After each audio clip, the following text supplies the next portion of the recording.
Oke, selanjutnya di segmen keempat ini kita akan melihat apa yang disebut dengan model matematik. Ya.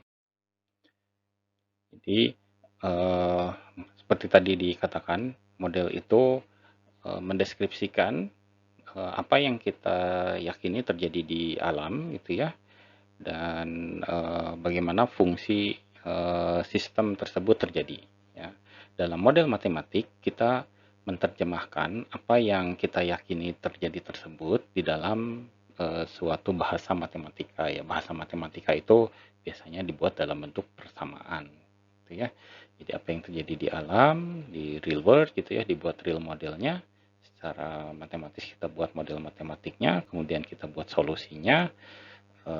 Kemudian kita interpretasi dari solusi tersebut, kembalikan ke dunia alam realnya. Nah, ini adalah siklus yang terjadi di dalam pemodelan matematik. Nah, beberapa keuntungan kita menggunakan model matematik dibandingkan tadi ya model ikonik ataupun yang analog. Jadi model matematik itu adalah apa ya, semua orang itu menggunakan bahasa yang universal ya. Jadi model matematik persamaan dari matematik itu adalah universal. Jadi kalau ada tanda plus, tanda minus, tanda sigma, itu semua orang sudah tahu artinya ya, yang belajar matematik maksudnya. Nah, dan dengan demikian eh, dan bahasanya itu adalah precise gitu ya. Jadi kalau kita taruh tanda plus, maka orang pasti menyangka itu adalah penjumlahan gitu ya. Dan ini kita bisa membuat satu bahasa yang universal dan tapi precise gitu ya. Tidak ambigu ya. Mungkin kalau kita tuliskan dalam bahasa Inggris, orang bisa menginterpretasikan berbeda-beda gitu ya. Nah, tapi dalam bahasa matematik itu lebih precise. Kemudian bahasa matematik itu adalah concise, dia ringkas ya. Jadi untuk mendeskripsikan sebuah gerak misalkan itu cukup dengan beberapa notasi yang tidak sampai satu baris gitu ya. Tapi kalau kita menceritakan fenomena tersebut dalam bahasa Indonesia atau bahasa Inggris, kita mendeskripsikan dalam kata-kata, itu mungkin akan bisa satu dua halaman ya. Dan apa yang kita tuliskan di dalam model matematik itu sudah well defined gitu ya. Tadi yang tanda-tanda bacanya itu. Kemudian keuntungan lain dari model matematik itu adalah sudah banyak studi-studi terdahulu ya. Studi matematik itu, studi proses alam yang diterjemahkan dalam persamaan matematik itu sudah banyak dilakukan sejak zaman dulu gitu ya. Jadi persamaan-persamaan yang dibuat untuk mendeskripsikan gerak, nanti kita akan pelajari di beberapa minggu ke depan, itu bisa kita gunakan sampai sekarang dan itu bisa cukup sangat bagus untuk mendeskripsikan gerak di laut misalkan ya. Jadi kita tinggal cari aja hukum Newton misalkan ya, hukum Bernoulli dan sebagainya yang bisa kita gunakan untuk mendeskripsikan satu gerak.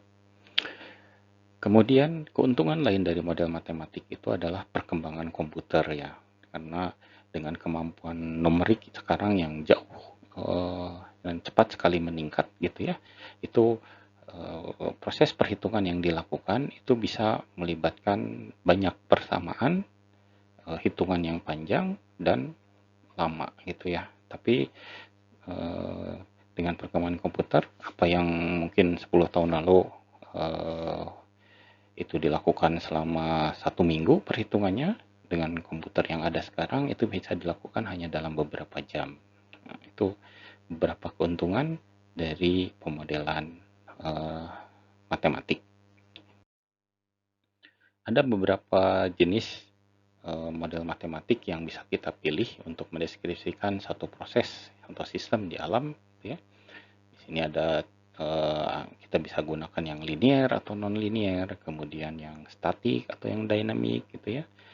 Modelnya itu apakah eksplisit atau implisit, kemudian discrete atau continuous ya, deterministik atau probabilistik, atau bisa deduktif, induktif atau floating. Nah, ini contoh beberapa jenis ya. Saya tidak akan jelaskan satu persatu.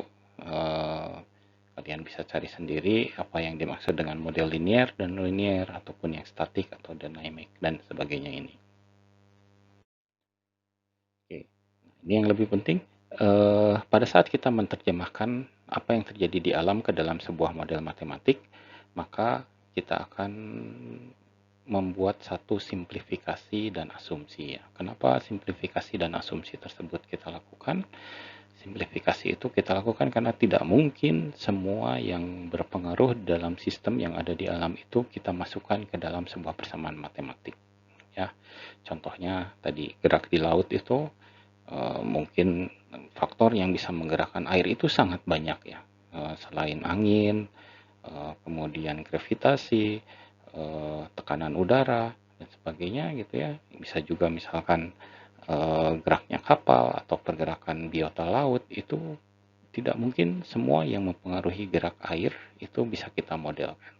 Sehingga kita membuat sebuah simplifikasi, kita di, dipermudah ya. Jadi kita hanya melibatkan beberapa proses saja yang bisa kita perhitungkan. Contohnya dalam model pasut ya, model pasut yang kita perhitungkan di dalam persamaan matematiknya itu ada hanya benda ruang angkasanya itu hanya matahari dan bulan. Padahal pada proses kenyataannya mungkin pengaruh dari planet Merkurius, Venus, Mars itu juga ada gitu ya. Nah, tapi kita simplifikasi supaya perhitungannya jadi lebih mudah, kita simplifikasi menjadi hanya dua benda ruang angkasa saja yang kita gunakan. Nah, tapi kenapa pilih hanya dua itu? Ya, ini ada asumsinya. Jadi asumsinya adalah si pengaruh dari Merkurius, planet Merkurius dan planet Venus itu tidak ada di dalam pasut. Ada, tapi bisa kita asumsikan kecil sekali sehingga tidak berpengaruh, ya. Dan itu bisa dibuktikan apa yang bisa diasumsikan seperti itu. Nah, ini asumsi lain misalkan angin yang bergerak di satu teluk gitu ya atau satu perairan itu kita anggap sama datang dari arah yang sama dengan kecepatan yang sama. Padahal pada kenyataannya kan angin itu di setiap tempat itu akan berbeda-beda ya. Baik kecepatannya ataupun arahnya. Untuk mempermudah kita melakukan pemodelan, maka kita lakukan asumsi tadi. Nah, ini beberapa hal yang harus kita perhatikan di dalam membangun sebuah model matematik. Itu adalah bagian pertama mengenai pemodelan matematik atau pemodelan numerik. Terima kasih.